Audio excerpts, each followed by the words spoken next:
আপনার একটা ভোট দেওয়ার কারণে 18 কোটি মানুষ নামাজের সওয়াব আপনি আমলনামায় পাবেন। এই জন্য এটা রেকর্ড হচ্ছে, তো সারা দুনিয়া এখন চলছে। সবাইকে উদ্দেশ্য করে বলছি, আল্লাহ মানুষকে সম্মান দিয়েছেন। সারা দেশ থেকে এভাবে 18 কোটি মানুষ একবারে দাঁড়িয়ে যাওয়া দরকার। আপনি বৈধ জিনিস দেবেন না কেন? এই মার্কা নিয়ে যদি আল্লামা দেলাওয়ার হোসাইন সাইদি দাড়ি পাল্লা মার্কা নিয়ে যদি এমপি হতে পারে, সেই মার্কা নিয়ে সামনে সাইদ সাহেব হতে পারবে না? বলেন। আমরা চাই দেশে 300 এমপি হবে সামনে। 151 জন মানুষ জানো ফজলুর রহমান সাইদের মতো বুকে কোরআন নিয়ে সংসদের সামনে যেতে পারে। মাত্র 151 জন। 300 জনের ভেতরে যদি যেতে পারে, আমি আল্লাহর কসম দিয়ে বলতে পারি নামাজের ওয়াজ এই দেশে আর করা লাগবে না। নবীজি মসজিদে নববীতে বসে আছেন, একটা লাশ যাচ্ছিল। বিশ্বনবী দাঁড়িয়ে গেলেন। সাহাবীরা বলে, হুজুর দাঁড়াবেন না, ওটা ইহুদির লাশ। বিশ্বনবী বলে, ইহুদির লাশ তাতে কি হয়েছে, ও তো আল্লাহর বান্দা। এই জন্য অন্য ধর্মের ভাইরা, আপনারা ইসলামকে কি মনে করেন আমি জানি না, আপনি একটু ইসলামের কাছে আসেন, দেখেন এর সৌন্দর্য কত উন্নত। কয়েকদিন আগে এক বিসিএস ক্যাডার অধ্যাপক, ওনাকে বলেছিলাম, স্যার আপনার ইসলাম ধর্ম গ্রহণ করা লাগবে না, আপনার মুসলমান হওয়া লাগবে না। যদিও আমাদের ধর্মে কোনো বাড়াবাড়ি জোর জবরদস্তি, বলেন না কেন, জোর জবরদস্তি থাকলে দেশে 4 ভাগ হিন্দু থাকতে পারে? বলেন বলেন, কবে পিটিয়ে মুসলমান বানিয়ে ফেলতাম না? কিন্তু আমাদের ধর্মেই তো এটা নেই যে বাড়াবাড়ি করা, বলেন না কেন, জোর জবরদস্তি কারো উপরে করা। লা ইকরাহা ফিদ্দীন লাকুম দীনুকুম ওয়ালিয়া দীন। যার যার ধর্ম শেষে পালন করবে, কোনো অসুবিধা নেই। ইসলাম যদি সত্যি দেশে আসে, অন্য ধর্মে যারা আছেন তাদেরকে আমরা গ্যারান্টি দিতে পারি। আমির জামাত ডক্টর শফিকুর রহমানের এই কথার সূত্র ধরে, যে এই দেশে সবচাইতে বেশি নিরাপদে থাকবে এই সংখ্যালঘু যারা, তারা। যদিও আমরা সংখ্যালঘু তাদেরকে বলি না, সবাই আমরা সমান। এই জন্য আপনাদেরকে জুজুর ভয় দেখাচ্ছে, বিশেষ করে মেয়েদেরকে। মা বোন যারা এসেছেন, যারা আপনাদের বলে যে ইসলাম আসলে ঘরবন্দি হয়ে যাবেন, 4 দেওয়ালের মাঝে তালাবদ্ধ হবেন না, মিথ্যা কথা। এই জুজুর ভয় আপনি শুনবেন না। ইসলাম আসলে আপনি সবচাইতে বেশি অধিকার পাবেন, কারণ এই কোরআনে আপনাদের যে অধিকার আল্লাহ দিয়েছেন, রাসূলুল্লাহ দিয়েছেন, পৃথিবীর কোনো ধর্ম এটা দিতে পারেনি। 4,500 ধর্ম এখন দুনিয়ায়। কত বলেন বলেন? 4,500।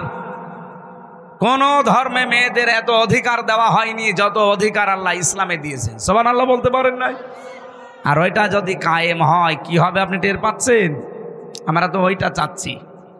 আল্লাহ যেন চর্ম চোখে ওইটা দেখে মরার তৌফিক দেন, বলেন আমিন।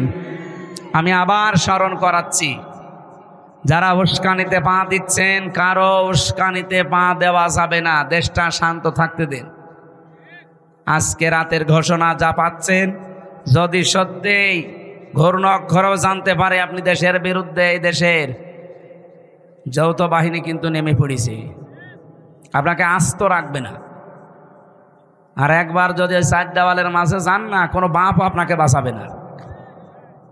গত পরশুদিন আওয়ামী লীগের একজন গোপালগঞ্জ টুঙ্গিপাড়ায় বাড়ি, ওনার এই অপারেশন ডেভিল হান্ট ধরা পড়েছে। ওনার গ্রামের একজন, মনে হয় ওনার দোলা ভাই হবে। আমি ওই সময় যশোরে ছিলাম। আমারে বলছো, হুজুর আপনি একটু সুপারিশ করেন যেন আমার দোলা ভাইরে ছেড়ে দেয়। আমি বলছি কি করতো? শুনে আওয়ামী লীগের নেতা। আরে শয়তান, ওই নাম বললে আমি মার খাবো। আগে এই শব্দটাকে ইসলামপন্থীদের বিরুদ্ধে ওরা লাগিয়েছিল। এই কথা বলে না কেন? কেউ যদি এই দেশে ইসলামপন্থী যারা, বিশেষ করে জামাত ইসলামী, ইসলামী ছাত্র শিবির, ইসলামী ছাত্রী সংস্থা, এদের যদি কেউ ধরে নিয়ে যেত, আর যদি কেউ পরিচিত মানুষকে বলা হয়তো, ভাই একটু বলেন মামলা যেন একটু হালকা করে দেয়, শিবিরের জামাতের ওর নাম বলে আমার পদ হারাবো? আমার নিজের আপন চাচা চেয়ারম্যান, আমার দাদার চাচা মিলিত আওয়ামী লীগের চেয়ারম্যান প্রায় 21 বছরের বেশি। একজন পটল তুলেছে আর একজন এই যে পালিয়েছে। আমি জেলে থাকাকালীন বাবা একবার বলেছিল যে তো নিজের তো একটু তোর ওই হানিফ সাহেবকে বল যেন মামলাটা হালকা করে দেয়, কারণ সবই তো তারা চালাচ্ছে। বলছে না ভাই, আমি আমার পদ হারাবো, আমি এখানকার সভাপতি সেক্রেটারি। চিন্তা করে দেখেছেন নিজের আপনজন কি অবস্থায় ছিল, অথচ নিজেও জানতো যে একটা নিরীহ মানুষ, এর কোনো দোষ নেই, যে মামলা দিয়েছে পুরাটা মিথ্যা। মিথ্যার বিপক্ষে দাঁড়ানোর মতো কায়দা ছিল না 15.5 বছর। এখন ঠিক আল্লাহ এটা উল্টিয়ে ওদের বিপক্ষে কাজে লাগিয়েছে। এই জন্য এমন কোনো কাজ করবেন না যে চেয়ার হারিয়ে গেলে ওইটা আবার আপনার উপরে পড়ে। কি কথা বুঝতেছেন? এই জন্য দল মত নির্বিশেষে দেশে আমরা সবাই মানুষ, ধর্ম আমাদের আলাদা থাকতে পারে, আমরা কি আরো জোরে বলেন? মানুষকে আল্লাহ সবচাইতে বেশি কি দিয়েছেন? সম্মান। ওয়ালাকাদ কাররামনা বানি আদম, বনি আদমকে আমি সবচাইতে বেশি সম্মান দিয়েছি। সুতরাং এই সম্মানিত মানুষদের সম্মান নিয়ে যারা এই 15.5 বছর সিনেমিনি খেলেছেন, সামনে আর কাউকে এটা খেলতে দেওয়া হবে না। বলেন বলেন। আল্লাহ সেরকম একটা দেশ যেন সামনে আমাদের উপহার দেন, আর দেবেন। এই কারণে আজকের তেলাওয়াত কিন্তু আয়াতে এই কথাগুলো আছে, খুব ভালো করে মনোযোগ সহকারে শুনবেন। সূরা মায়েদা 54 নম্বর আয়াত। কথা বুঝতেছেন? আল্লাহ রাব্বুল আলামিন বলেন, ইয়া আইয়ুহাল্লাযীনা আমানু, ওহে যারা ঈমানের দাবি করো, মাই ইয়ারতাদ্দা মিনকুম আন দীনিহি, তোমাদের ভেতরে কোনো ব্যক্তি, কোন দল, কোন গোষ্ঠী কেউ যদি আল্লাহর দিন থেকে মুখ ফিরিয়ে নেয়, এখানে ইরতিদাদ শব্দের বাংলা অর্থ ফিরে যাওয়া। ইরতিদাদ শব্দের বাংলা অর্থ হচ্ছে ফিরে যাওয়া, হক থেকে বাতিলের দিকে। যারা আল্লাহর দিন থেকে ফিরে বদ্দিনের দিকে ফিরে যায়, ফাসাউফা ইয়াতিল্লাহ, আল্লাহ বলেন আমি নিজে অতি শীঘ্রই বিকৌমিন, এমন একটা জাতি, এমন একটা দল তাদের উপরে আনয়ন করব, ইউহিব্বুহুম, আমি নিজে তাদেরকে ভালোবাসবো, ওয়া ইউহিব্বুনাহু, এবং তারাও আমাকে ভালোবাসবে। আয়াতটা আমি বাংলাদেশের সাথে মিল, আপনি দেখেন তো আয়াতের পরবর্তীতে 3টা গুণ দেওয়া আছে। যদি দেখেন এই বাংলাদেশে যত দল এখন প্রায় 72টা, কারো সাথে কোরআনে বর্ণিত এই 3টা গুণ মিলে যায়, আপনি বুঝবেন আল্লাহ তাদেরকে নির্বাচিত করেছেন সামনে অনুমাক্কিনা লাহুম ফিল আরদ, জমিনের শাসন ক্ষমতা দেওয়ার জন্য। নাকি আমি এগুলো সব বানাচ্ছি? বলেন। যতগুলো তাফসীর আমি আয়াতের সাথে মিলিয়ে পড়েছি, বাংলাদেশের সাথে মিলালাম এই কারণে আমি দেখতে পাচ্ছি যে এ মিলে যাচ্ছে এই 72টা দলের ভেতরে একটা দলের সাথে। আল্লাহ কি বলেছিলেন? যদি কেউ আমার দিন থেকে মুখ ফিরিয়ে নেয়, আমি আল্লাহর প্রথম কাজ হবে ফাসাউফা ইয়াতিল্লাহ। এখানে আলেম আছে, দাখিল মাদ্রাসা, আলিম মাদ্রাসা, যারা সোফার সহ সোফার বসে আছেন, দেখেন তো সাউফা শব্দটা আল্লাহ এখানে আনয়ন করলেন। সিন, সাউফা, কদ, লাম, আরবি গ্রামার যারা পড়ায়, এখানে 13টা আছে। কোন সেন্টেন্সের আগে যদি একটা আসে, বাংলা অর্থ দাঁড়ায় খুব তাড়াতাড়ি। আল্লাহ বলছেন অতি শীঘ্রই, খুব তাড়াতাড়ি। ইয়াতিল্লাহ, আমি আল্লাহ নিজে, এখানে ফাইল কর্তাকে আল্লাহ নিজে, আমি নিজে খুব তাড়াতাড়ি বিকৌমিন, এমন একটা দলকে তোমাদের উপরে আমি নিয়ে আসবো, ইউহিব্বুহুম, যাদেরকে আমি আল্লাহ নিজে ভালোবাসি। সুবহানাল্লাহ বলতে পারেন নাই? ওয়া ইউহিব্বুনাহু, এবং তারাও আমাকে সবচেয়ে বেশি ভালোবাসে। আগস্টের 5 তারিখের পরে আমরা বহু মানুষকে দেখতে পাচ্ছি, এর আগেও দেখেছি, এর পরে বেশিরভাগ দেখছি অনেকে দিন থেকে, ইসলাম থেকে সরাসরি মুখ ফিরিয়ে নিচ্ছে। কথা কি বুঝে বললেন নাকি আন্দাজে বললেন? আপনি কি দেখতে পাচ্ছেন বাংলাদেশে অনেকে ইসলাম থেকে, দিন থেকে মুখ ফিরিয়ে নিচ্ছে? তারা গালি দেয় জামাত ইসলামীকে। আরে ভাই, জামাত ইসলামী কি? সেটা দল, আপনি তারে গালি দেন কোন কারণে? আপনি তো সরাসরি আল্লাহকে, রসুলকে, ইসলামকে গালি দিতে পারছেন না, ওইটা এখন তুলছেন ওর উপরে। জামাত ইসলাম হোক, চরমনাই হোক, আটরশি হোক, ইসলামপন্থী যারা এই দেশে, বলেন তো এই মানুষগুলো কি তার বাবার কথা আপনাকে বলে? চরমনার পীর কোনোদিন বলেছে যে আমার বাবা ছাড়া কেউ জান্নাতে যেতে পারবেন না? তিনি এই কথা বলে যে কোরআন হাদিস ছাড়া কেউ জান্নাতে যেতে পারবেন না। জামাত ইসলামের কোন নেতা বলেছে যে আমার বাবাকে না মানলে জান্নাত পাবেন না? তাদের কথা এই যে কোরআন হাদিস না মানলে আপনি জান্নাত পাবেন না। কি বলেন বলেন? আল্লামা সাইয়্যিদ আবুল আলা মাওদুদী রহমতুল্লাহ আলাইহি, আল্লাহ রাব্বুল আলামিন জান্নাতের সর্বোচ্চ মাকাম তাকে দান করুন। আল্লাহর এই গোলাম বলেছিল, আমি ইসলাম মানতে গিয়ে দেখি নাই কোন বাবা কি বলেছে, কোন দাদা কি করেছে, কোন নেতা কি বলেছে, না আমি দেখেছি আল্লাহ কি বলেছে আর রাসূল কি করেছে। ইসলামপন্থী যারা এদেশে সবার এই এক কথায়, এই কথা বলে না কেন? সবার এই এক কথা, এর বাইরে যদি কারো কথা থাকে তারে মানা যাবে না। কথা বুঝতেছেন আপনারা? আমি নাম ধরেই বলছি, এটা রেকর্ড হচ্ছে এই কারণে। চাঁপাইনবাবগঞ্জের বিএনপির একজন এমপি, সাবেক এমপি না, এটা অবৈধ এমপি, কারণ এই 15 বছরে যারা এমপি হয়েছে সবগুলো অবৈধ। এদেরকে এমপি বলা জায়েজ নেই, এদের মন্ত্রী বলাও জায়েজ নেই, কারণ এরা তো আমরা ওদের ভোট নেইনি, এরা জোর করে হয়ে গেছে। এই কথা বলেন না কেন? এদেরকে আমরা ভোট দিতে পেরেছি। আমার 33 বছর বয়স, 18 বছর থেকে ভোট দিতে আরম্ভ করলে আমি 3 বার ভোট দিতে পারি, একবারও পারি না। তার মানে ভোট এদেশে হয়নি এই 3 বারে। এজন্য সাবেক এমপি, সাবেক মন্ত্রী এই 3 বারের যারা, তারা লিখবেন না, এতটুকু লিখবেন সাবেক চোর, নয় যদি আরেকটু বেশি লিখতে চান সাবেক ডাকাত। এর চাইতে বেশি কিছু লেখা আপনার জন্য জায়েজ নেই। এমনকি 15.5 বছরের রাষ্ট্রের যে ভাতা নিয়েছেন সব ফেরত দেওয়া লাগবে। এই কথা বলেন না কেন? এখানেও যিনি দায়িত্বে ছিলেন, এই যে হাসিনাকে হজরত বলে ডাকতো, কি জানো নাম? আল্লাহর ওলি। কোথায় আছে? পালিয়েছে। কি আশ্চর্য চামচামি দেখেন তো, সংসদে দাঁড়িয়ে এরকম একটা নিকৃষ্ট মানুষকে বলতো হজরত হাসিনা। তামাম দুনিয়ায় কয়টা রাষ্ট্র আছে বললাম? 257। বলেন বলেন, আরো জোরে বলেন। এই যে আন্তর্জাতিক রিপোর্ট বের হয়েছে, আমি কিন্তু আন্দাজে বলছি না, সব আমার পড়া আর দেখা। আন্তর্জাতিক রিপোর্টে 10 জন মানুষের নাম এসেছে তামাম দুনিয়ায়, যে তারা সবচাইতে বেশি নিকৃষ্ট এই জমিনের উপরে। তার 1 নম্বরে হাসিনা, 2 নম্বরে বাশার আল আসাদ, 3 নম্বরে নেতানিয়াহু। এটা সব আমি বানাচ্ছি এখন নতুন করি না। বলেন কেন তামাম দুনিয়ায় এদের নামগুলো 1, 2, 3, আর 1 নম্বরে আসবে আল্লাহর ওলির নাম চলে গেছে। কি নিকৃষ্ট মানুষ হলে তামাম দুনিয়ার ভেতরে এখন 1 নম্বরে তার নাম আসে। আর এটা বানিয়েছে তো খ্রিস্টানরা, আমরা মুসলমানরাও বানাইনি।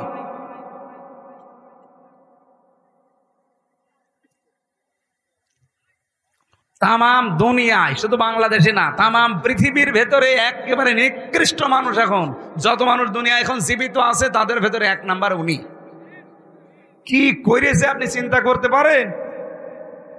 এটা বের হয়েছে এই যে জাতিসংঘ যে আয়না ঘরের রিপোর্ট দিয়েছে গুমের, এরপরে কি যে ভয়াবহ আশ্চর্য জায়গা এটা। আমি তো মিনিটায় ছিলাম 10 দিন, আর যারা বড়টাই ছিল, বিগটা, এই যে ব্যারিস্টার আমান আজমি ভাই সহ, এই যে হম্মাম কাদের চৌধুরী, সালাউদ্দিন কাদের চৌধুরীর সন্তান, এরা যারা ছিল, এরা যে কত কঠিন। আমি দেখেছিলাম এরকম চেয়ারে বসিয়ে দেয়। আমার আগে একজনকে নিয়েছে, এই চেয়ারে বসিয়ে হাতের সাথে পায়ের সাথে ক্লিপ লাগিয়ে দেয়, এই গলার সাথে একটা লাগিয়ে দেয়, বেড়ি, ওদের একটা কি ফিতা আছে, এটা লাগিয়ে দিলে আপনি আর নড়তে পারবেন না। মুখটা তো কালো কাপড় দিয়ে বেঁধে দেয়, হাত বাঁধা, পা বাঁধা, মাথা বাঁধা, আপনি নড়বেন কি করে? তখন একবার টিপ দেবে সুইচে, চেয়ার আপনার 1 মিনিটে 120 বার ঘুরবে। 1 মিনিটে যদি 120 বার হয়, সেকেন্ডে কয়বার? বলেন বলেন। আপনি চিন্তা করতে পারেন মাথার ভেতরে কত সূক্ষ্ম জিনিস আল্লাহ দিয়েছেন। ফ্রন্টাল লব আছে, অক্সিপিটাল লব আছে, প্যারাইটাল লব আছে, মোটর কর্টেক্স আছে, সেন্সরি কর্টেক্স আছে, কত সেন্সরি জিনিসগুলো আল্লাহ দিয়েছেন মাথার ভেতরে। আর 1 মিনিটে 120 বার পাক দেবে, আপনার মাথা থাকবে? 1 মিনিট পরে মনে হবে আমি 4-5টা দুনিয়া দেখতে পাচ্ছি। হাত তো বাঁধা এভাবে ক্লিপ দিয়ে, এমন একটা মেশিন আছে ওদের কাছে, হাতের সাথে আর পায়ের সাথে লাগিয়ে দেয়, একটা টিপ দেবে, একবারে নখগুলো সব খুলে চলে আসবে। নখ খুলে ফেললেও তো হয়, ওর উপর আবার লবণ ছিটিয়ে দেয়। আপনার বিশ্বাস হচ্ছে না? আমি নিজে তো ফেস করেছি এগুলো। হয়ে যায়, পুলিশ দাঁড়িয়ে আছে, জিজ্ঞাসা করে। এই ছিল দেশ। আর বলে আমি কি করেছি যে আমার পালানো লাগলো। আপনার এখনো মনে হচ্ছে না যে কি করেছেন? এদিকে আসেন, আপনাকে রেখে দিই ওখানে। আপনার তো 14 বছর থাকবে না, আপনি খালি 14 দিন থাকবেন ওই মাটির নিচে ঘরে। 14 দিন থাকলে আপনি এমনি মরে যাবেন। কত মানুষকে আমার সামনে দিয়ে লাশ বের করে নিয়ে চলে গেছে, বলে যে ও মরে গেছে। না, মরেনি, চিন্তায় মরে গেছে। এমন কঠিন ভয়ঙ্কর জায়গায় ওরা রেখে দিয়েছিল। আমার মনে একটা ভাঙ্গা ছেঁড়া মানুষকে 3টা বছর সেলখানায় দিলেও তো হইতো, দিয়েছে ফাঁসির কন্ডেম সেলে, কবর সেলে। শয়তানরা 24 ঘন্টা তালা লাগানো, আবার সিসি ক্যামেরা দেওয়া, কেউ যেন আমার সাথে কথা না বলে। একদিন এক হিন্দু কারারক্ষীরে বললাম যে ভাই, সব সময় তো তালা লাগিয়ে রাখেন, একটু বই দেন, বই পড়ি। ও শয়তান বই নিয়ে এসেছে, বঙ্গবন্ধুর আত্মজীবনী। এটা পড়ি কি করব? পরের সপ্তাহে বছর হুজুর ভালো বই দেবো, ভালো বই নিয়ে এসেছে বঙ্গবন্ধুর ছেলেবেলা। আরে ভাই, আপনি কি আর বই পান না? কি বই নিয়ে আসেনি? পরের দিন নিয়ে এসেছে বঙ্গবন্ধুর চীন সফর। বছর হুজুর লাইব্রেরিতে এছাড়া আর বই নেই। আমি বললাম লাইব্রেরিতে খোঁজ করবেন, আমার ফাঁসি চাই, মতিয়ার রহমান রেন্টুর লেখা এই বই আছে। বছর হুজুর ওই বই পড়তে নেই, ওইটা নিয়ে আসে। আমি মেজর ডালিম বলছি, এই বই পান না? পরের সপ্তাহে একটা পেলাম, কারারক্ষী আশরাফুল, মুসলমান। ওরে বললাম যে ভাই, আপনি আমার জাতি ভাই। যেটা আগে আসতো, ও তো আর আলেম সালেম বোঝে না, ওর কাছে সব সমান। তা আপনি তো মুসলমান, আপনি যদি পারেন তো এটিএম আজহারুল ইসলাম আছে, ওই যে হিমেল বিল্ডিং এ থাকে, আপনি একটু যে বলবেন যে হামজা আপনার কাছে তাফসির আর বই চেয়েছি।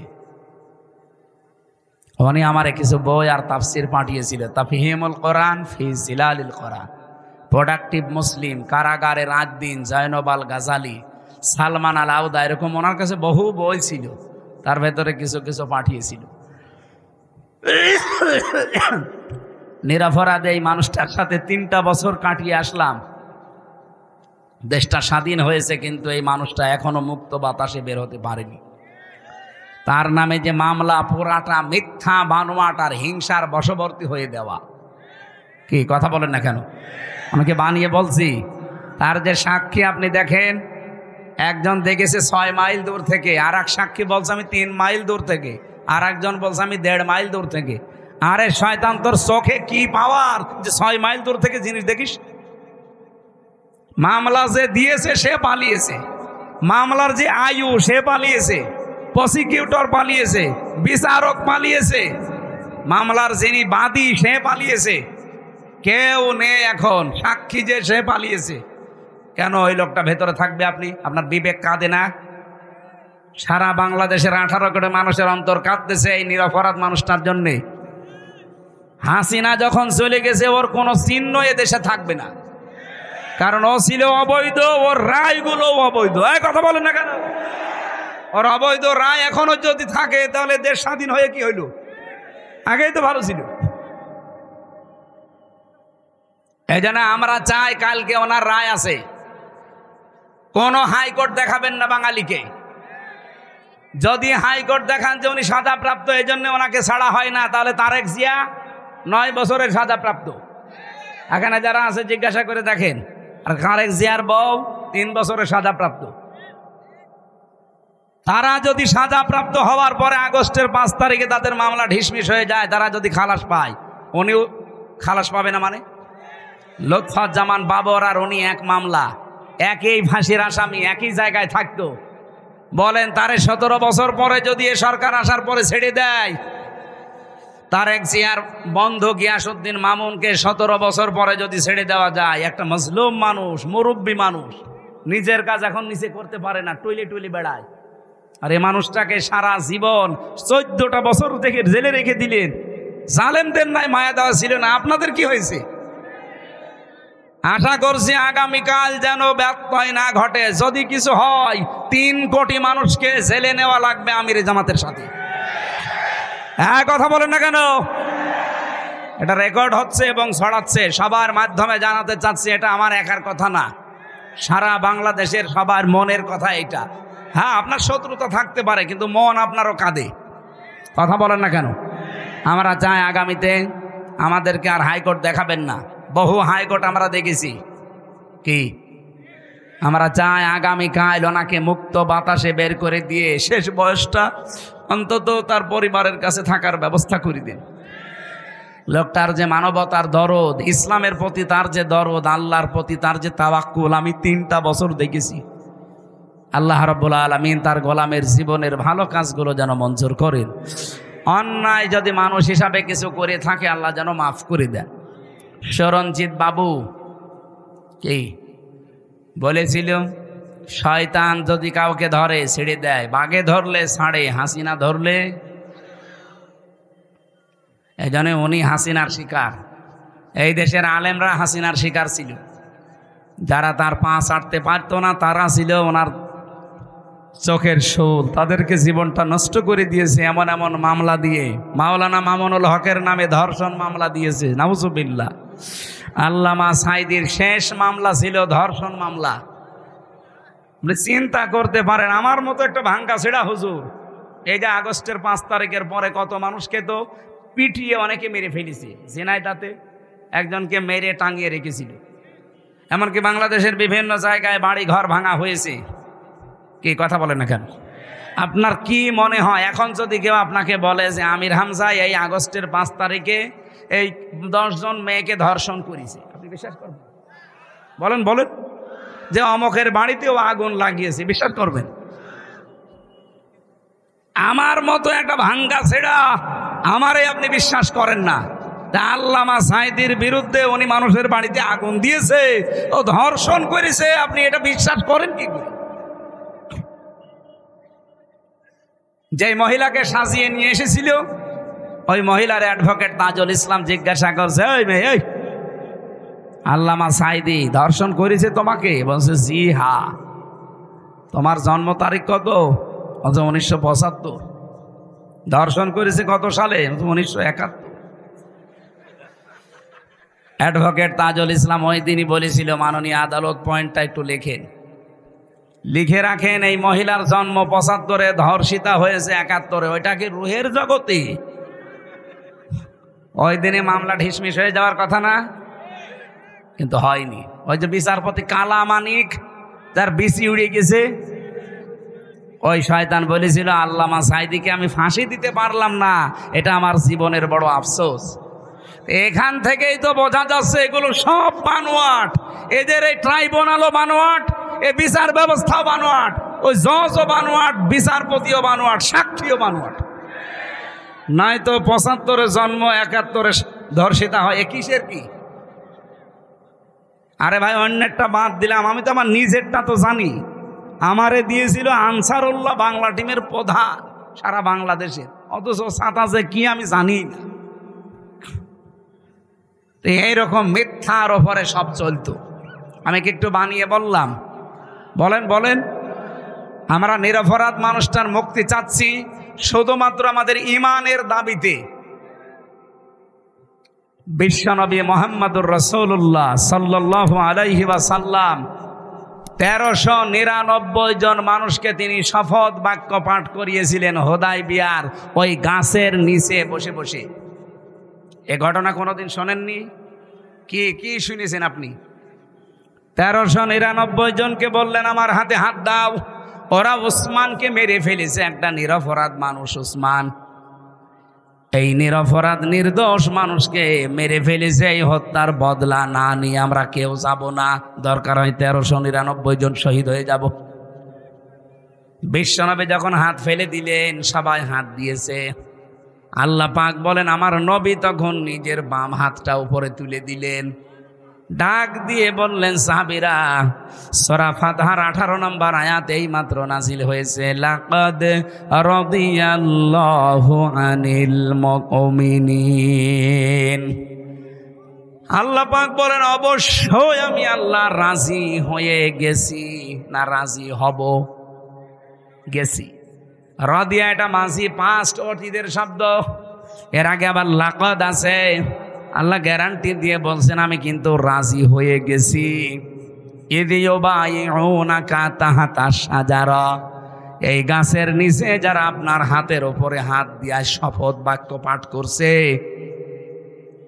নিরপরাধ এই মানুষের হত্যার বিচার না করে আমরা দেশে যাব না। আমি আল্লাহ এত বেশি খুশি হয়েছি কারণ এই কথাটা ফালিমা মাফি কুলুবিহিম, ওদের যা কথা এটা ওদের কলবের কথা, ওদের মনের খবর আমি আল্লাহ ওই সময় জানি। ফানজালাস সাকিনাতা আলাইহিম, আমি আল্লাহ তাদের উপর আমার সাকিনা নাজিল করলাম, প্রশান্তি নাজিল করলাম। ওয়াসাবাহুম ফাতাহান করিবা, তাদের জন্য একটা নিকটবর্তী বিজয়ের সুসংবাদ দিলাম। ও জয়পুরহাটবাসী, আমি শুধু বলার জন্য বলছি, শোনার জন্য শুনবেন তা না। এখান থেকে শিক্ষা কি? সাহাবায়ে কেরাম ওই দিন দুইটা ফরজ লঙ্ঘন করেছিলেন, একটা রোজা আর একটা হজ। নবীজি বললেন ইহরামের কাপড় খুলে ফেলো, পরবর্তীতে হজ আবার করে নেব।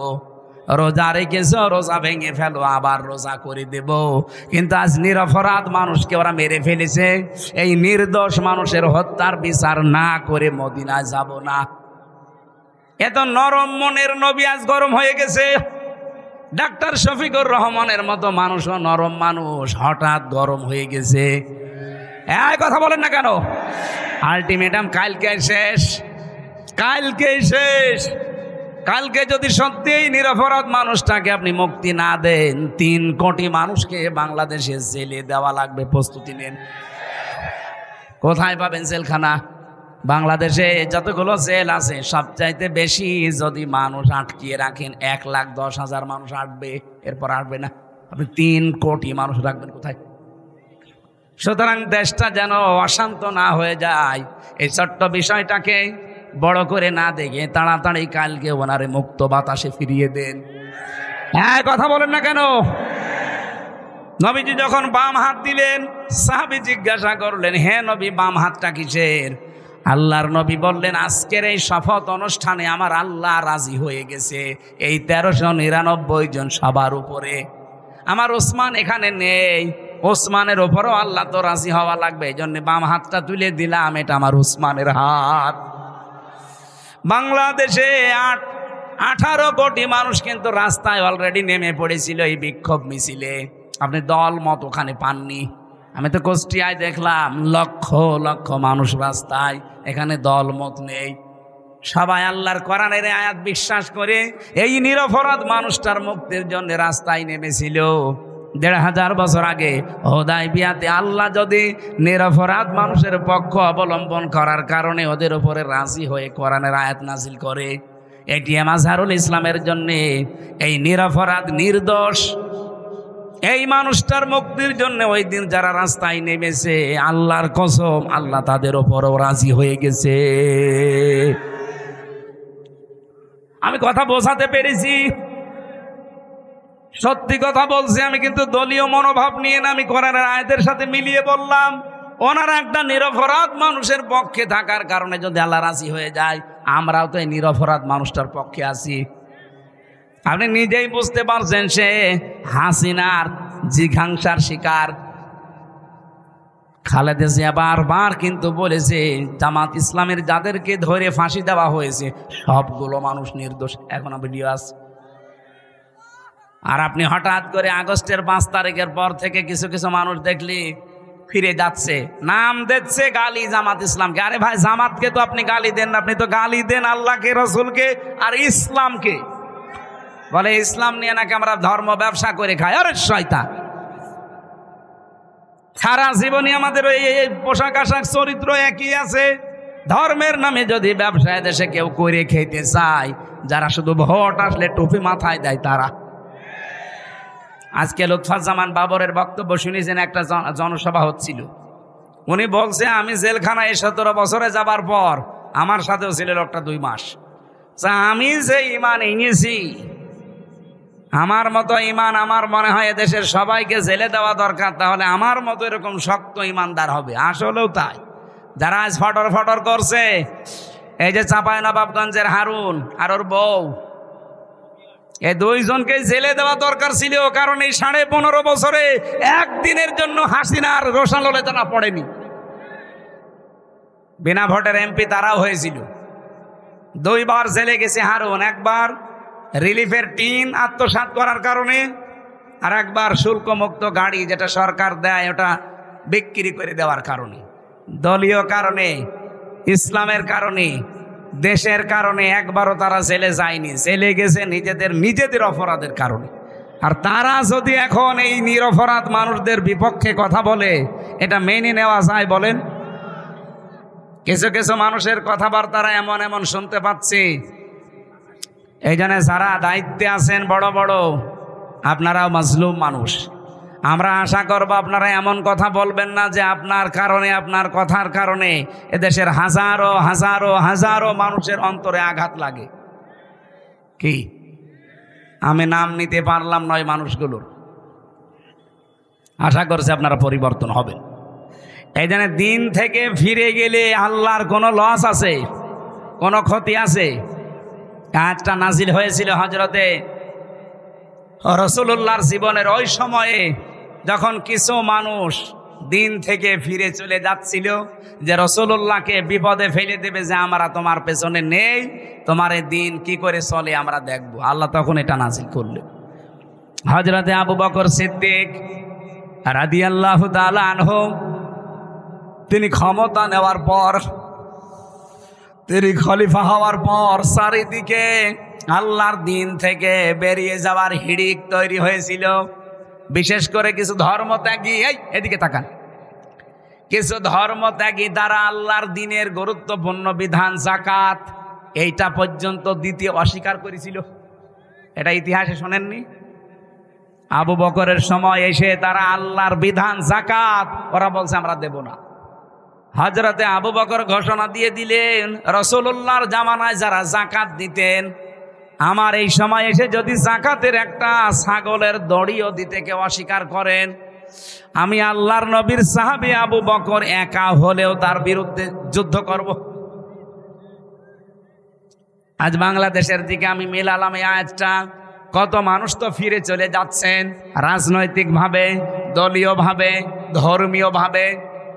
যদিও রাজশাহী, খুলনা এই 2টা বিভাগ এখনো পর্যন্ত এ প্রভাব পড়েনি, অন্যান্য বিভাগে অনেক বেশি পড়ে গেছে ধর্মীয় কায়দায়।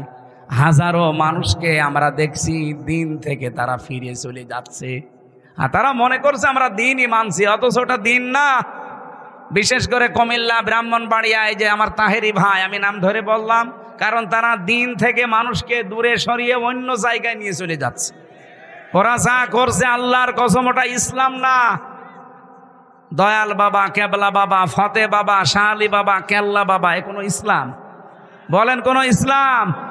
এরা মানুষকে এভাবে দূরে সরিয়ে নিয়ে চলে যাচ্ছে। বাংলাদেশে শুনে ওনারা না, বহু মানুষ এই 15.5 বছরে বেশি করেছে এগুলো, এখনো ওরা থেমে নেই। বিভিন্ন কায়দায় মানুষকে দূরে সরে নিয়ে যাচ্ছে আসল দিন থেকে। আসল দিন ওই যে মাওলানা আবু বকর বলছিল না, যে পৃথিবীতে সবচাইতে বড় দিনের কাজ হচ্ছে একামতের দিন। কারণ এইটা কায়েম না হলে আপনি সুদ থেকে বাঁচতে পারবেন না, এটা কায়েম না হলে ঘুষ থেকে বাঁচতে পারবেন না। এই কথা বলেন না কেন? এটা কায়েম না হলে আপনি জীবনেও জেনা, ধর্ষণ থেকে বাঁচতে পারবেন না। এই যে ছিনতাই হচ্ছে, প্রশাসন পারছে না কন্ট্রোল করতে, এইটা এনে দেন, প্রশাসনও লাগবে না। মানুষের ভেতরে যখন তৈরি হয়ে যাবে, আমরা ওইটা তৈরি করার জন্য চেষ্টা আছি ভাই। যারাই দায়িত্বে আছেন আপনারাই থাকেন, আপনাদেরকে দিয়ে আমরা কোরআনের এই আয়াতগুলো প্রয়োগ করাবো, দেশটা হয়ে যাবে মিনি জান্নাত। হ্যাঁ, কথা বলেন না কেন? যতদিন এটা না আসবে, হাজারো চেষ্টা করলেও আপনি পারবেন না। একদিকে চেষ্টা করবেন, 10 দিকে ভেঙে চলে যাবে। এই জন্য আপনাদের চাইতে যেহেতু বাস্তবতা আমি দেখেছি বেশি, বয়স আমার ছোটতা দেখি, রাত আমরা যখন গভীর হয় দেখি রাতের বেলায় 3টা জিনিস রাস্তায় পাওয়া যায় বেশি, একটা বক্তা, একটা কুত্তা আর একটা পুলিশ। রাত বেশি হলে এদের পাওয়া যায় না। রাস্তায় যাবে, হয় দেখা হবে কোনো বক্তার সাথে, নাই কুত্তার সাথে, নাই পুলিশের সাথে। এই জন্য বাস্তবতার দিকে তাকিয়ে বলছি, বয়স ছোট তাই কি আমি অনেক কিছু বাস্তবতায় বুঝি। এই জন্য আহ্বান জানাচ্ছি, সব বাদ দেন ভাই। আল্লাহর দিন থেকে দিনের নাম নিয়ে আপনাকে ফেরত নিয়ে চলে যাচ্ছে। ধর্মীয় কায়দায়, রাজনৈতিক কায়দায়, দলীয় কায়দায়, বিভিন্ন কায়দায় আজ দিন থেকে মানুষ চলে যাচ্ছে। রব্বুল আলামিন ঘোষণা দিয়ে জানিয়েছেন, ওয়াইন তাতাওয়াল্লাউ ইস্তাবদিল কওমান গায়রাকুম সুম্মা লা ইয়াকুনু আমসালাকুম। সূরা মুহাম্মদ। যদি তোমরা মুখ ফিরিয়ে নাও আমার দিন থেকে, আমি আল্লাহ এমন একটা দল তোমাদের উপরে নিয়ে আসবো যারা তোমাদের মতো হবে না। তারা আমাকে ভালোবাসবে, আমি নিজেও তাদেরকে ভালোবাসবো। তারা কারা? তাদের আল্লাহ কয়েকটা গুণ দিয়েছেন। দেখেন তো, বাংলাদেশে ৭২টার উপরে দল, ৪৮টা নিবন্ধিত দল, আর একটা হলে আমরা ৪৯টা থাকতাম, আমাদেরটাও ছিল। কিন্তু শয়তানরা রাগ করে, হিংসা করে, রাজনৈতিক প্রতিহিংসার কারণে আমাদেরটা আটক করে রেখেছে। আমাদের নিবন্ধন ছিল না, আমাদের মার্কা ছিল না। এই কথা বলেন না কেন? আরে ভাই, সরকার ছিল অবৈধ, রায় দিয়েছিল অবৈধ, আমাদেরটা নিবন্ধনও আটকিয়ে রেখেছিল অবৈধভাবে। তার অবৈধ কিছুই থাকার কথা না, কেন এটা আটকিয়ে রাখবেন? আমি আবার বলছি, কোনো হাইকোর্ট আমরা দেখতে চাই না। বাঙালিকে হাইকোর্ট দেখাবেন না, খুব তাড়াতাড়ি আমাদের মার্কার নিবন্ধন ফেরত দেওয়া লাগবে। এটাই আপনারা রাজি আছেন না? দেখেন তো, হাত তোলেনি কে? দেখেন, ওই যে পেছনের ওরা হাত তোলেনি। হাত তোলেন। ওরা তাও তোলেনি, ওরা মনে হয় ওই দলের। ঠিক আছে, সারা দেশ থেকে এভাবে 18 কোটি মানুষ একবারে দাঁড়িয়ে যাওয়া দরকার। আপনি বৈধ জিনিস দেবেন না কেন? এই মার্কা নিয়ে যদি আল্লামা দেলাওয়ার হোসাইন সাইদি দাঁড়িপাল্লা মার্কা নিয়ে যদি এমপি হতে পারে, সেই মার্কা নিয়ে সামনে সাইদ সাহেব হতে পারবে না? বলেন। আমরা চাই দেশে 300 এমপি হবে সামনে। 151 জন মানুষ জানো ফজলুর রহমান সাইদের মতো বুকে কোরআন নিয়ে সংসদের সামনে যেতে পারে। মাত্র 151 জন। 300 জনের ভেতরে যদি যেতে পারে, আমি আল্লাহর কসম দিয়ে বলতে পারি, নামাজের ওয়াজ এই দেশে আর করা লাগবে না। নামাজ পড়বে মানুষ 18 কোটি। আপনার একটা ভোট দেওয়ার কারণে 18 কোটি মানুষ নামাজের সওয়াব আপনি আমলনামায় পাবেন। এটা রাজনীতি মনে হয় আপনার কাছে? আর আপনি যেটা করেন ওটা তো পুরা দুর্নীতি।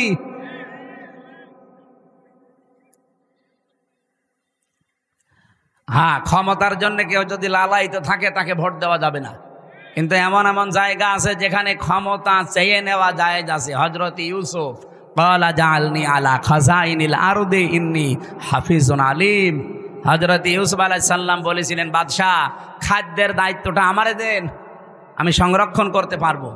সুতরাং বাংলাদেশে অর্থনৈতিকভাবে আল্লাহর ওলি কারা, এদেশ কিন্তু প্রমাণ পেয়ে গেছে। কথা বলেন না কেন? আপনি যা মনে করেন, রাগ করেন, খুশি হন, আমার ওটা দেখার দরকার নেই। বাস্তবে আমি বলছি, বাংলাদেশে রাজনৈতিকভাবে এবং অর্থনৈতিকভাবে আল্লাহর ওলি হচ্ছে জামাত শিবির। আপনি দেখেন, 4 আনা এদিক ওদিক পাবেন না, তার প্রমাণ এখনো ইসলামী ব্যাংক। সুতরাং এরা যে প্রমাণ দিয়ে দিয়েছে যে অর্থনৈতিকভাবে এরা আল্লাহর ওলি, 4 আনা এদিক ওদিক হয় না। এদের 2 জন মন্ত্রী ছিল, এখনো পর্যন্ত তাদের মাটির বাড়ি, উপরে টিন। মন্ত্রী মাটির বাড়ি, উপরে টিন। 26টা টাকা বেঁচেছিল, ওইটা আবার ফেরত দিয়েছে। আর আপনি মন্ত্রী, 620টা বাড়ি আপনার। এই জন্য অর্থনৈতিকভাবে যে কারা আল্লাহর ওলি, এটা কি আর প্রমাণ দেওয়া লাগবে? এইরকম মানুষ যদি দায়িত্ব চেয়েও নেয়, তাও দেওয়া জায়েজ আছে, কারণ তারা সংরক্ষণ করতে পারবে। কথা বলে না কেন? আর আমরা চাই এ দেশটা যেন এইভাবে সংরক্ষিত হয়। কেন নামাজের ওয়াজ করা লাগবে দেশে? কেন যাকাতের ওয়াজ করা লাগবে? ও মা বোনেরা, পর্দায় থাকো কেন বলা লাগবে? খালি এরকম মানুষগুলো 151 জন একটু পাঠিয়ে দেন, ওয়াজও করা লাগবে না, এমনি মানুষ মেনে নেবে। আইন আমরা তৈরি করতে পারছি না, কারণ এরকম মানুষ আমরা নেই। ওখানে যা আছে আল্লাহর আইনের পক্ষের লোক নেই। এই জন্য আগামী থেকে যেহেতু এরকম একটা সুযোগ আসতেছে, অনেকে দেখছে এখন দিনের দিক থেকে মুখ ফিরিয়ে চলে যাচ্ছে। আল্লাহ বলেন আমি একটা দল নিজে তৈরি করছি, ওই দলের গুণাগুণ যার সাথে মিলবে আপনি সেই দলে যোগ দেবেন। কয়টা গুণ? 3টা। বলেন বলেন, আরো জোরে বলেন। আদিল্লাতিন আলাল মুমিনিন আইজ্জাতিন আলাল কাফিরিন। আল্লাহ বলেন প্রথম গুণ হবে ওই দলের লোকদের, তারা নিজেদের ভেতরে পরস্পর রহম দিল হবে, কমল হৃদয়ের হবে। কোথায়? আমার বাড়ি কুষ্টিয়া। কোথায় বাড়ি? এটিএম আজহারুল ইসলামের বাড়ি রংপুর বদরগঞ্জ। কত দূরের মানুষ আমরা, প্রায় 350 কিলোমিটার দূর।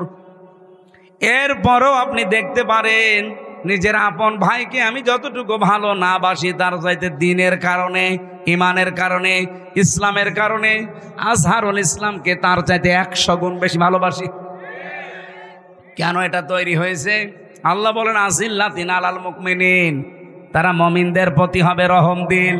এটা তৈরি করে দিয়েছে কে? আরো জোরে।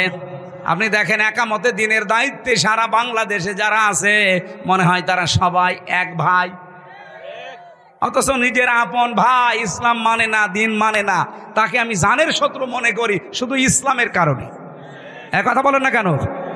আযিল্লাতিন আলাল মুমিনিন আইজ্জাতিন আলাল কাফিরিন, কাফেরদের প্রতি তারা হবে কঠোর, ভয়ঙ্কর। আগস্টের 5 তারিখের পরে এই দেশে ইসলামের বিরুদ্ধে কোনো কথা বলার সাহস কেউ দেখালে সবচাইতে বড় কড়াকড়ি ভূমিকা পালন করে দেশের একামতে দিনের কর্মীরা এবং ইসলামপন্থী যারা, তারাই। আপনি দেখেন অন্যদের চাইতে এরা কড়াকড়ি বেশি, কারণ এরা কোরআনের এই আয়াত মেনে চলে। ইউজাহিদুনা ফি সাবিলিল্লাহ, তারা আল্লাহর রাস্তায় জিহাদ করে। লা ইয়াখাফুনা লাউমাতা লাইম, কোন তিরস্কারকারীর তিরস্কারকে তারা পাত্তা দেয় না। এই জন্য আমিরে জামাতের ঘোষণা 2 দিন আগে শোনেননি, আপনারা আমাদেরকে চোখ রাঙাবেন না। সমালোচনা করেন, ওয়েলকাম জানাবো, কিন্তু কারো চোখ রাঙানি খাওয়ার জন্য আমরা বড় হইনি। আমরা দিনের কাজ করছি আল্লাহর দিকে তাকিয়ে, কারো তিরস্কারের ভয় আমরা পাই না। কে আমাকে ভালো বলবে, কে আমাকে যুদ্ধ অপরাধী বলবে, দেশ বিরোধী, ওটা আমার দেখার দরকার নেই। আমি কাজ করছি কার জন্যে? বলেন বলেন। এই যে 3টা গুণ বললাম, বলেন 73টা দল এখন বাংলাদেশে, 72টা। কোন দলের ভেতরে এই 3টা গুণ বেশি পাওয়া যায় আপনি বলেন? আল্লাহ বলেন এই মানুষগুলোকে আমি ভালোবাসি, তারাও আমাকে ভালোবাসে। যালিকা ফাদলুল্লাহ, এটা আল্লাহর অনুগ্রহ। ইউতিহি মাইয়াশা, যাকে তাকে আল্লাহ দেয় না, যাকে পছন্দ করে তাকে দেয়। আল্লাহু ওয়াসিউন আলিম, এবং আমি আল্লাহ প্রশস্ত প্রাচুর্যময়। এই আয়াতের পরের আয়াতে আল্লাহ 3টা গুণ দিয়েছেন। এদিকে তাকান, আপনাকে আমি কোরআন দিয়ে শোনাচ্ছি, আমার বাবার কথা না। আল্লাহ পাক যেই দলকে নিজে নিয়ে আনবেন বলছেন, ফাসাউফা ইয়াতিল্লাহ বিকৌমিন, আল্লাহ বলেন এমন একটা দলকে আমি নিয়ে আনবো, এই দলকে আমি অনুমাক্কিনা লাহুম ফিল আরদ, জমিনের শাসন ক্ষমতা দেব। কেন দেব জানো? অনুরিয়া ফিরাউনা ও হামানা ও জুনুদাহুমা মিনহুম মা কানু ইয়াহদারুন, আমি ফেরাউনকে, হামানকে আর তার দলের লোকদেরকে, সৈন্যবাহিনীকে দেখাতে চাই তারা সবচাইতে বেশি ভয় যাদেরকে পেত তাদেরকে আমি জমিনের শাসন ক্ষমতা দিয়ে দিয়েছি। এই 54 বছরে এই দেশের জালেমরা সবচাইতে বেশি ভয় পেয়েছে কিন্তু এদেশের একামতে দিনের নেতা কর্মীদেরকে, ওদের সবচাইতে বেশি ভয় এদেরকে। এদেশে আর দল নেই ইসলামী দল, কারো ওপরে কিন্তু বাতিলের টার্গেট না, টার্গেট শুধু যারা দিন কায়েম করে তাদের। এই কথা বলেন না কেন? আল্লাহ বলেন মিনহুম মা কানু ইয়াহদারুন, ওরা সবচেয়ে বেশি ভয় যাদের পেত তাদেরকে আমি ক্ষমতা দান করলাম। সে আল্লাহ এখন নেই। উনি যেহেতু আয়াতে বলছে আমি দান করবো, ফাইন্না হিজবাল্লাহি হুমুল গালিবুন, আমার দল এরাই হবে গালেব সামনে। সুতরাং এই আয়াতটা আমরা দেখতে চাই, সামনে যেন আল্লাহ আমাদের চর্ম চোখে দেখায়। বলেন আমিন। গুণের কথা বললাম কয়টা? 3টা। বলেন আরো জোরে বলেন। 1 নম্বরে আল্লাযীনা ইউকিমুনাস সালাত, যারা নামাজ কায়েম করে। নামাজ কায়েম কিন্তু এই জিহাদের কাজ না, সাইদ সাহেবের কাজ না। নামাজ কায়েমের দায়িত্ব রাষ্ট্রের। কথা বলেন না কেন? আল্লাযীনা ইম্মাক্কান্নাহুম ফিল আরদি আকামুস সালাহ, আমি যদি এরকম মানুষদেরকে দায়িত্ব দেই, শাসন ক্ষমতা পেয়েই তারা নামাজের বিল কায়েম করবে। সুতরাং বাংলাদেশে যারা নামাজ কায়েম করতে চায়, এক নাম্বার গুণ।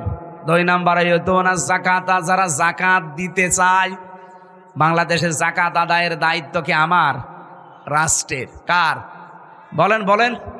তাহলে এ দেশ যদি ইসলামের হাতে তুলে না দেন, যাকাত ভিত্তিক অর্থনীতি কায়েম হবে?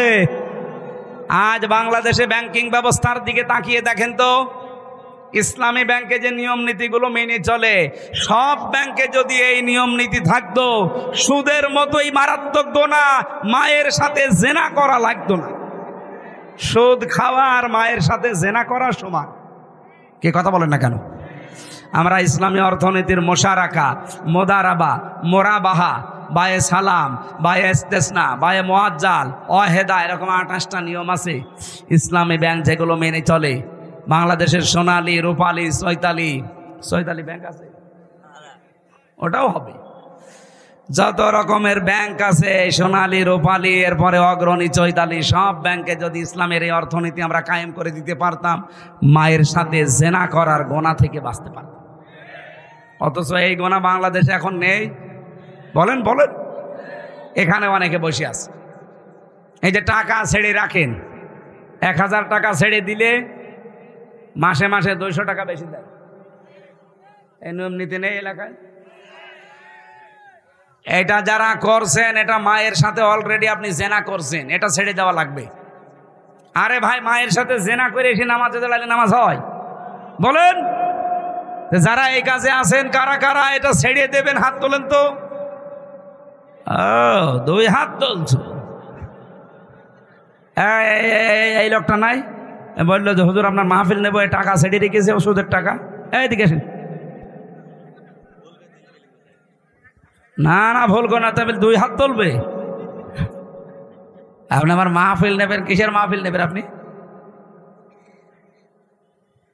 না, যারা টাকা ছেড়েছেন ভাই, আপনি না খেয়ে মরে যান, তারপরেও এই কাজটা করেন না। আপনার নামাজ, রোজা, এই যে দাড়ি, টুপি, পাগড়ি, সব মাঠে মারা যাচ্ছে। আপনি মায়ের সাথে জেনা করে আসলেন, নাউজুবিল্লাহ।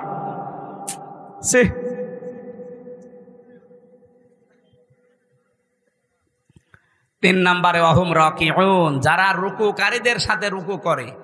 রুকুকারী কারা? এখানে জামাতবদ্ধ হয়ে নামাজ পড়ার কথা আছে তাফসিরে। যারা জামাতে নামাজ আদায় করে, বাংলাদেশে বললাম 72টা দল, আমি নাম ধরে বলছি আপনাদের বোঝার জন্য, রেকর্ড হচ্ছে, সারা দুনিয়া যাচ্ছে। এদেশে একটা শুধু দল আমি পেয়েছি, আপনি জামাতে নামাজ পড়েন না একা একা পড়েন, ওইটা আবার লিখে রাখা লাগে। এরকম একটা দল নেই। কোরআনের সাথে যা মেলে আমি তো তাই বলবো, এর সাথে মেলে না, আমি আপনার নাম বলবো কি করে? কারণ আপনি হচ্ছে চাঁদাবাজি করে খান। আপনার নামে কোনো আয়াত কোরআনে আছে? আছে, আপনার বিপক্ষে আছে। কথা বলবেন না কেন? হুজুর আমার বিপক্ষে যেন বলবেন না, তাই আপনার পক্ষে বলার মতো কোনো কথা তো পাই না, কারণ আপনার বউ চলে বেপরদায়। কথা বলেন না কেন? একজন ওয়াজ করেছিল, রুহুল আমিন ভাই, বসে ইমামতি করতে গেছি, সুদের আয়াত পড়ে সুদের কথা বললাম। ওরে আল্লাহ, ওই মসজিদের সভাপতি হচ্ছে সুদখোর, টাকা ছেড়ে রাখে, টাকা আসে, এরকম সভাপতি দেশে নেই। উনি নামাজের পরে বলছে, হুজুর আমি নিয়ে আসলাম আপনারে, আর আপনি আমারে বাঁশ দিলেন। আমি যে একটু হালকা পাতলা সুদ খাই, এলাকার মানুষ জানে, তাই বলে আপনি মসজিদে বলবেন? আপনার আমি বাদ দিয়ে দিলাম। ও বলছে আমি একটু উপশহরে ইমামতি নিলাম, ওই জায়গায় তেলাওয়াত করলাম পর্দার আয়াত। পর্দার আয়াত পড়েছি। এখন মসজিদের সেক্রেটারি, ওর বউ ব্যারাকে চাকরি করে। উনি নামাজের পরে বলছে, হুজুর আমারে বাঁশ দিলেন, আমার বউ চাকরি করে, এলাকার মানুষ জানে, তাই বলে আপনি এখন মসজিদে বলবেন? ইমাম সাহেবকে সেক্রেটারির কথা বলেছিল, আপনারা আমি রাখবো না, যান। ওখান থেকে চলে গেলাম গ্রাম অঞ্চলে ইমামতি করতে। ইমামতি করতে গিয়ে দাঁড়িয়েছি, মনে করলাম আজকে আর বাংলায় কিছু বলবোই না, শুধু আরবিতে বলবো, যেন না বুঝে। আরবিতে ওই যে খুতবা আছে, খুতবা দিয়ে নামাজে দাঁড়ালাম। মনে করলাম এমন সূরা তেলাওয়াত করবো যেন সবাই মনে করে যে না, এই ইমাম সাহেব ঠিক আছে। কানে হাত দিয়ে যেহেতু তেলাওয়াত আরম্ভ করেছি নামাজে, সূরা ফাতিহা শেষ, তেলাওয়াত করলাম সূরা ইয়াসিন। ইয়াসিন আল কোরআনিল হাকিম। বেশ ভালোই চলছিল। নামাজ শেষ হওয়ার পরে ক্যাশিয়ার ডাক দিয়ে বলছে, হুজুর আমি মসজিদের ক্যাশিয়ার, টাকা আমি আপনাকে দেব।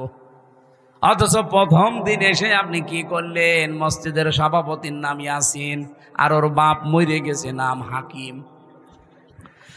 আপনি প্রথম দিনই বাপ বেটার নামে সূরা পড়ে দিলেন। আমি যে ক্যাশিয়ার, আমার নামে কোনো সূরা নেই। আগামী সপ্তাহে যদি আপনি আমার নামে সূরা না পড়েন, আপনার আমি রাখবো না। চিন্তা করছে, শহরে গেল ইমামতি, উপশহরে গেল, গ্রামেও চলে যাবে। কি করি, সূরা কোথায় পাই? মনে মনে একটা সূরা বানালাম। সামনের সপ্তাহে নামাজ পড়ালাম সূরা ফাতিহার পরে ওই সূরা দিয়ে। সূরা ফাতিহা শেষ, এবার তেলাওয়াত করা আরম্ভ করলাম। কারণ ওই ক্যাশিয়ারের নাম হচ্ছে বাবর। বাবর নামে কোনো সূরা আছে? টান দিলাম, ইয়া আইয়ুহাল বাবর আনতা কালবন ও আবুহু খিনজির ও জাদ্দুকা হিমার ফাইন্নাহুম লাজাহিলুন। টান যখন দিয়েছে মনে করছে সূরা মনে হয় ঠিকই পড়ছে। তেলাওয়াত শেষ হয়ে গেলে নামাজের পরে বলছে, হুজুর খুব সুন্দর হয়েছে, আমার নাম কি সুন্দর করে বললেন, ইয়া আইয়ুহাল বাবর। তা আপনি এই সূরার অর্থ বলেন। ইমাম সাহেব বলছে, এর বাংলা অর্থ হচ্ছে, হে বাবর নিশ্চয় তুই কুকুর। তোর বাবা হচ্ছে শুকর, তোর দাদা গাধা, তোর 14 বংশ মূর্খ। একটা সূরা হইল। আপনাকে এত কিছু নাম ধরে বলার পরেও যদি বলেন না আমার নামে কিছু পড়ে না, তে আমি আপনার নামে পাবো কোথায়? আপনি এমন দল করেন যে দলে নামাজ লিখে রাখা লাগা তো দূরের কথা, নামাজই পড়া লাগে না। কিন্তু আমি এমন দলের কথা বলছি যে দলে নামাজ পড়বেন একা না জামাতে, ওইটাও লেখা লাগে।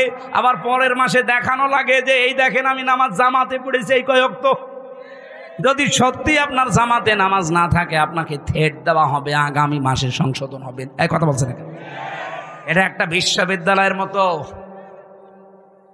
কোরআনের আয়াতের সাথে যে তিনটা, আমি তিনটাই মিলিয়ে ফেললাম। কারণ নামাজ কায়েমের আন্দোলন করে দেশে একটা মানুষ, যাকাত ভিত্তিক অর্থনীতি কায়েমে করার জন্য চেষ্টা চালায় একটা দল, জামাতের সহিত নামাজ আদায় করার জন্য উদ্বুদ্ধ করে একটা দল। তা আমি আপনার নাম পাবো কোথায়? আল্লাহ পাক বলেন, এইভাবে যেই মানুষগুলো তিনটা গুণ অর্জন করবে, আমি আল্লাহ তাদেরকে নিজে পছন্দ করে তোদের উপরে নিয়ে আসবো। তাদেরকে আমি আল্লাহ এদেশের ক্ষমতা দেব। আল্লাহ যেহেতু বলছে, এটা মিথ্যা হওয়ার সম্ভাবনা। বলেন বলেন। এই জন্য দিন দিন ইসলামের জোয়ার কিন্তু তৈরি হয়ে গেছে অলরেডি। আমরা আগস্টের 5 তারিখের আগে দেখতাম এই দেশে মানুষ 100 জনের 15 জন বলতো আমরা ইসলাম চাই। আর এখন এই যে ফেব্রুয়ারির 18 তারিখ, আজকে তো 24 তারিখ, 18 তারিখ একটা জরিপ পেয়েছিলাম, এদেশের 100 জনের 66 জন মানুষ বলছে আমরা এদেশে ইসলাম কায়েম চাই। আপনি আর কিছুদিন চাইতে দেন, 6 মাস 10 দিন 15 দিনের ব্যবধানে যদি এই পরিবর্তন হয়ে যায়, আর 6 মাস যেতে দেন, এদেশের 100 জনের 100 জন মানুষ বলবে আমরা এদেশে ইসলাম চাই। এই জন্য অনেক মুনাফিকের মাথা খারাপ হয়ে গেছে, বলছেন না আমরা কিচ্ছু চাই না, নির্বাচন চাই। আরে ভাই, নির্বাচন তো চাবেন। 100 জনের 90 জন এখনো পর্যন্ত ওই জালেমদের দোসররাই দায়িত্বে আছে। তো এগুলো পরিবর্তন করা লাগবে না? এসপি সাহেব আসতেছে। আপনাদের জেলার সর্বোচ্চ দায়িত্বশীল আমাদের অভিভাবক, এই জয়পুরহাট জেলার শ্রদ্ধাভাজন এসপি স্যার জনাব আব্দুল ওয়াহাব, আল্লাহর নামে নাম, আল্লাহ রাব্বুল আলামিন তার গোলামকে সঠিকভাবে জেলার দায়িত্ব যেন পালন, ইবাদত হিসাবে পালন করার তৌফিক দেন। আমি একটা চেয়ার দিন। সুবহানাল্লাহ আলহামদুলিল্লাহ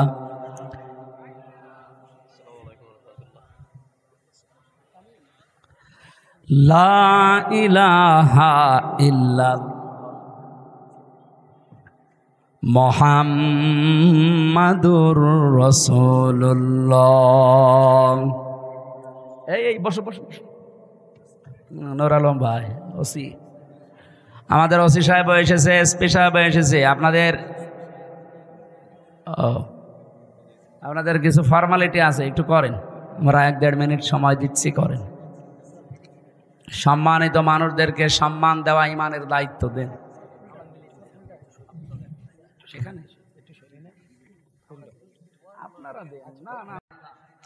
আমরা খাদিজাতুল কুবরা রাদিয়াল্লাহু তাআলা আনহার জীবনী পড়েছি। এখানে একটু চুপ করেন ভাই, বসেন বসেন। মা বোনদেরকে জান্নাতের যে কাজগুলো আছে, সর্বোত্তম কাজ আপনার বাড়িতে যে দায়িত্বগুলো আছে এগুলো পালন করবেন। খাদিজাতুল কুবরার পুরা জীবনী দেখেছি, তাকে আল্লাহ নিজে জান্নাতে ঘর বানিয়ে পাঠিয়েছিলেন, অথচ জীবনে তিনি এক ওয়াক্ত নামাজ পড়েননি, একটা রোজা রাখেননি, একটা টাকাও দান করেননি, জীবনে একটা সাদকা করেননি, কোনোদিন হজও করেননি, একদিনও পর্দায়ও থাকেননি। কারণ এই বিধানগুলো সব তার ইন্তেকালের পরে নাজিল হয়েছে। কথা বুঝতেছেন? এই জন্য এগুলো তিনি পালন করতে পারেননি, অথচ আল্লাহ নিজে জান্নাতে ঘর বানিয়ে তার জন্য পাঠিয়ে দিয়েছিলেন দুনিয়ায়। সুসংবাদ জানিয়েছেন, একটা মহিলাকে আল্লাহ সালাম দিয়েছেন, তার নাম খাদিজাতুল কুবরা রাদিয়াল্লাহু তাআলা আনহা। আমি তার পুরা জীবনীতে এইটাই পেয়েছি, আল্লাহ রাব্বুল আলামিন সালাম দেওয়া, জান্নাতে ঘর তৈরি করে পাঠিয়ে দেওয়া সুসংবাদ একটা কারণে, তিনি তার স্বামীর পেছনে সব উজাড় করে দিয়েছিলেন। আজ হাজারো পরিবারে স্ত্রীর ছোট মনের কারণে অনেক সন্তান, আমরা যারা স্বামী আছি, মানসিক রোগী হয়ে যাচ্ছে। আমি নিজে স্বামী, এখানে যত স্বামী বসে আছে প্রত্যেক স্বামীর পক্ষ থেকে আমি বলতে পারি, পৃথিবীতে এমন কোনো স্বামী নেই যে বিয়ের পরে আমার মা বাবা আলাদা হয়ে যাক, এটা আমরা চাই। বলেন, 100টার 98টা পরিবারে আমরা বাধ্য হই। এই কথা বলেন না কেন? মা বাবাকে হয় আলাদা করে দেয়, নাই বাড়ি থেকে তাড়িয়ে দেয়, নাই বৃদ্ধাশ্রমে রেখে আসে, অথবা আর এক ভাইয়ের আন্ডারে দিয়ে দেয়। এরকম বহু মামলা ওসি সাহেবদেরকে থানাতে হ্যান্ডেলিং করা লাগছে। না, এগুলো আমাদের চরিত্র সংশোধন হওয়ার জন্য যাদের সাপোর্ট লাগবে তারা আমাদের স্ত্রী। সম্মানিতা মা বোনেরা, আমি আবার বলছি, শ্বশুর শাশুড়িকে যতদিন পর্যন্ত নিজের মা বাবার মতো মনে না করবে ততদিন জীবনও স্বামীর মন পাবেন না। হ্যাঁ, উপরে উপর আপনাকে আমি ভালোবাসতে পারি, কিন্তু আমি মানসিক রোগী হয়ে যাব আপনার কারণে। এরকম সমস্যা দেশে নেই? বলেন বলেন। আপনার স্বামী যদি দিনের কাজে থাকে, মানবতার কাজে থাকে, খাদিজাতুল কুবরার মতো পেছন দরজা দিয়ে সাহায্য করবেন, যতটুকু সমর্থ আছে উৎসাহ দেবেন। কিয়ামতে খাদিজাতুল কুবরার সাথে আপনি জান্নাতে একই সাথে থাকতে পারবেন। আল্লাহ মেয়েদেরকে খাদিজার মতো হওয়ার তৌফিক দেন, বলেন আমিন। দ্বিতীয় নম্বরে, বোনদের, মেয়েদের, এই দুই জায়গায় মানুষ এসে একটু ঝামেলা বাঁধায়। এরা জমি জায়গা এদের দিতে চায় না, এরকম বহু মামলা ওনাদের কাছে যাচ্ছে এই জমি জায়গা সংক্রান্ত। বোনের জমি আর ফুফুর জমি, মেয়ের জমি দিতে চান না কোন কারণে? অন্যের জমি যদি মেরে দেন একটা গোনা হবে, আর বোনের জমি, ফুফুর জমি, মেয়ের জমি মেরে দিলে ডবল গোনা হবে। একটা আত্মীয়কে ফাঁকি দেওয়া আর একটা শরীক ফাঁকি দেওয়া, এই কথা বুঝতেছে? কারণ এই নির্দেশটা আল্লাহ নিজে দিয়েছেন, ইউসিকুমুল্লাহু ফি আওলাদিকুম লিয-যাকারি মিসলু হাজ্জিল উনসায়াইন। হে পৃথিবীর মানুষেরা, আমি আল্লাহর নির্দেশ, এক মেয়ে যা পাবে, দুই মেয়ে যা পাবে, এক ছেলে তাই পাবে। এই নির্দেশ কার? তো বহু নামাজি মানুষ দেখি না, এটা মানতে চান না। হজে যাওয়ার আগে পর্যন্ত আপনি চিটারি করেন, ছেলের নামে ভালো ভালো সম্পদ, দোকানদার সব দিয়ে দেন, আর হজে যাওয়ার আগে বলে, মেয়ে তোর মা তোর জন্য আমি দোয়া করে দিলাম। এটা একটা টাটকা নির্ভেজাল শয়তান। আবার হজে যাস, তুই দোয়া তো করবি, ওরে ফাঁকি দিলি কেন? আগে ওর জমি ফেরত দে, এরপরে দোয়া কর। সুতরাং জমি জায়গার এই বিষয়টা খুব খেয়াল রাখবেন। শুধু নামাজ পড়ে রোজা রেখে কালো বোরকা পরে জান্নাতে যেতে পারবেন না। যারা শরিক ফাঁকি দেন তাদের দুইটা অপরাধ আল্লাহ সঙ্গে সঙ্গে লেখে। এক নম্বরে, ওই দিন থেকে আপনার যত ইবাদত বন্দেগী সব কবুল হওয়া বন্ধ হয়ে যায়। দুই নম্বরে, যখন মারা যাবেন আপনি ঈমান পাবেন না, বেঈমান হয়ে মরবেন। শরিক ফাঁকি দেওয়া মানুষ বাংলাদেশে নেই? আরো জোরে বলেন। এই যে যারা ফাঁকি দিলেন, সে যে বিভিন্নভাবে ভোটের অধিকার যারা নষ্ট করলেন, বলেন। আমি এক ওসি সাহেবকে পেয়েছিলাম জেলখানায়। উনি আমারে মাঝে মাঝে বলতো, হুজুর আমি একটা তওবা করেছিলাম, আমার এই তওবাটা কত দূর হইল আপনি দেখেন তো। বলছে কি তওবা? বলছে নির্বাচনে আমি বাইরে ছিলাম, এই যে ভোট গেল এই ভোটে আমি বাইরে ছিলাম। আমি রাত 12টার পর থেকে আমার যা লোকজন আছে এদেরকে নিয়ে ভোট কাটা আরম্ভ করলাম ফজর পর্যন্ত। বাক্সগুলো ফজরের আজান হয়ে গেল, সব বিভিন্ন জায়গায় পাঠিয়ে দিলাম। আমি গোসল করে আসলাম, 2 রাকাত তওবার নামাজ পড়লাম আর বললাম আস্তাগফিরুল্লাহ। আমার এই তওবা হয়েছে, যে কোরআন শরীফ আমার সামনে। এইভাবে আমি তো ফাঁসির কন্ডেম ছেলে ছিলাম, আমার সাথে দেখা করতে যেই কথা বলছিল, উনি এখন বের হয়েছে। আমি বলছি না, আপনি তো আর আল্লাহর কাছে অপরাধ করেননি যে আস্তাগফিরুল্লাহ পড়ছেন, আপনি অপরাধ করেছেন হামজার কাছে। কারণ একটা এমপি বানাতে 3.5 লাখ 4 লাখ হামজা লাগে, তাদের ভোট আপনি একাই সব করে দিলেন। মাপ যদি পেতে চান, আগে যাদের অধিকার নষ্ট করলেন তাদের কাছে যে বলেন যে আমার ভুল হয়ে গেছে, এখন কি করবেন করেন। কিন্তু মারাত্মক বিষয় হচ্ছে, আপনি যতদিন জেলে আছেন, আপনার তো 8 বছর জেল, এই যতদিন জেলে আছেন জেল থেকে বের হয়ে দেখবেন যে অনেক হামজা মরে গেছে। কি আপনি তাদের কাছে ক্ষমা চাবেন কি করে? এই জন্যে কোনো জালেমের হুকুম মানতে গিয়ে, জালেমকে টিকিয়ে রাখতে গিয়ে নিজের আখেরাত যেন আমরা নষ্ট করে না ফেলি। আমি কথা কি বোঝাতে চেয়েছি, বোঝা গেছে? আগামীতেও যদি এরকম কিছু আসে, কাউকে খুশি করতে গিয়ে, শান্তি দিতে গিয়ে নিজের আখেরাত নিজে নষ্ট করেন না। আপনার বউ আপনাকে যতই ভালোবাসুক, যে বলেন তো যে আমি একটু বাম হাতের ইনকাম করি, হালকা পাতলা একটু গোনা হয়, এই গোনা কি তুমি নিবা? বলছে বিয়ে করেছেন আপনি, কি খাওয়াবেন আপনি জানেন। সুতরাং ওর খুশির জন্য, ওর আনন্দের জন্য আপনি বাম হাতের ইনকাম করবেন কেন? যতটুকু পারেন আপনার যা আছে ডান হাতের ইনকাম নিয়ে চলার চেষ্টা করেন। কেউ কারো জন্য উপকার করতে পারবে না কিয়ামতে, আর কেউ কারো আপনও না।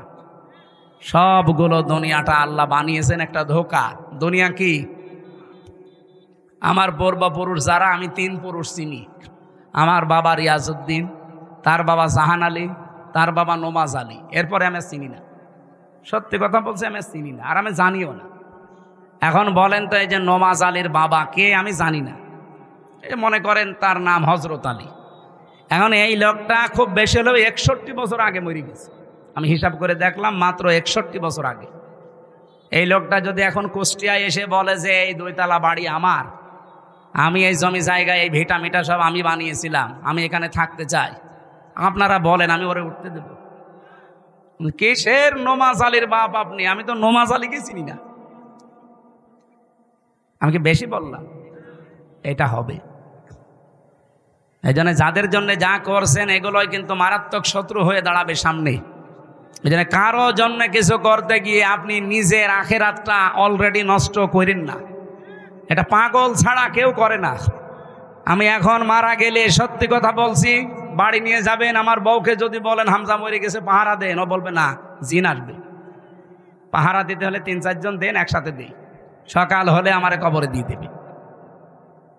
কবরে দিয়ে হয়তো 2-3 দিন খুব কান্নাকাটি করবে, এত শখের স্বামী আমার মরে গেল। হয়তো 7 দিন আরো বেশি কান্নাকাটি করবে। 4 মাস 10 দিন পরে ঠিক আমার শ্বশুর শাশুড়ি এসে ম্যাডামরে নিয়ে যাবে, বলবে চাল তোর আরেকবার বিয়ে দেব। কয় বছর রাখবে? বিয়ের 7 দিন পরে ওই ম্যাডাম ওর বাবার কাছে কল দিয়ে বলবে, বাবা হামজা তো আর কি ছিল, এখন যে জামা 100 ভাগ ভালো। অথচ ওই ম্যাডামের কারণে আমি যদি বাম হাতের ইনকাম চালাই। আমি আশা করছি কি বোঝাতে চাই আপনি বুঝেছেন। সৎ থাকার চেষ্টা করেন। ইবাদত বন্দেগী কবুল হওয়ার যে ফর্মুলা, প্রথমটা হচ্ছে হালাল রুজি। ওয়াজ তো এইটাই। এইটা যদি আমরা আজ মেনে চলতে পারতাম, বাংলাদেশ দুর্নীতি মুক্ত হতো। কত হাজার হাজার কোটি টাকা পাচার করলেন, কি হলো বলেন? আপনি তাদের দিকে এখন তাকিয়ে বলেন, এই যে সালমান এফ রহমান দরবেশ, 36,000 কোটি টাকা। আমার মনে হয় আমি সারা জীবনে গণনা করেও শেষ করতে পারবো না। কিন্তু তার টাকায় কি এখন কোনো কাজ হলো? সে এখন আমার মতো ওই মাটির ফলরে থাকে। আমি আশা করছি আল্লাহ রাব্বুল আলামিন আমাদের আখিরাতটা বিশাল আকারে যেন তৈরি করে দেয়, আমাদের যেন আফসোস না থাকে। মরণের পরে মানুষের শুধু আফসোস একটাই থাকবে, যে সময়টা হেলায় খেলায় আমরা নষ্ট করেছি। এই জন্য যতটুকু সময় বাকি আছে সামনে, এমনভাবে কাটাবো যেন আখিরাতের বিশাল ঘর প্রত্যেকের জন্য তৈরি হয়। আল্লাহ তৌফিক দিও, বলেন আমিন। সামনে কোরআনের আয়াতের সাথে যেগুলো বললাম, আল্লাহ যেন এগুলো আমাদেরকে দেখান, কারণ কোরআনের এই শব্দগুলো 100% অথেন্টিক, নাকি হালকা মিথ্যা আছে? আল্লাহ আমাদেরকে দেখিও, সে আশা ব্যক্ত করি। আমরা আমাদের অভিভাবক 2 জন এখন এসেছে, ওসি সাহেব, এসপি সাহেব, ওনারা একটু সালাম দিক। আপনাদের পরিস্থিতি এখন যেহেতু সামনে খুব ঘোলাটি হচ্ছে 2-3 দিন, দিক নির্দেশনামূলক যদি কিছু বলার থাকে আপনারা 2-3 মিনিট একটু বলেন, এরপরে আমরা মোনাজাত করছি। এসপি স্যার বা ওসি স্যারের কাছে যে কোনো একজনের কাছে দেন। আপনাদের একটু দিক নির্দেশনা দিলে ওইগুলো মেনে চলবেন, কারণ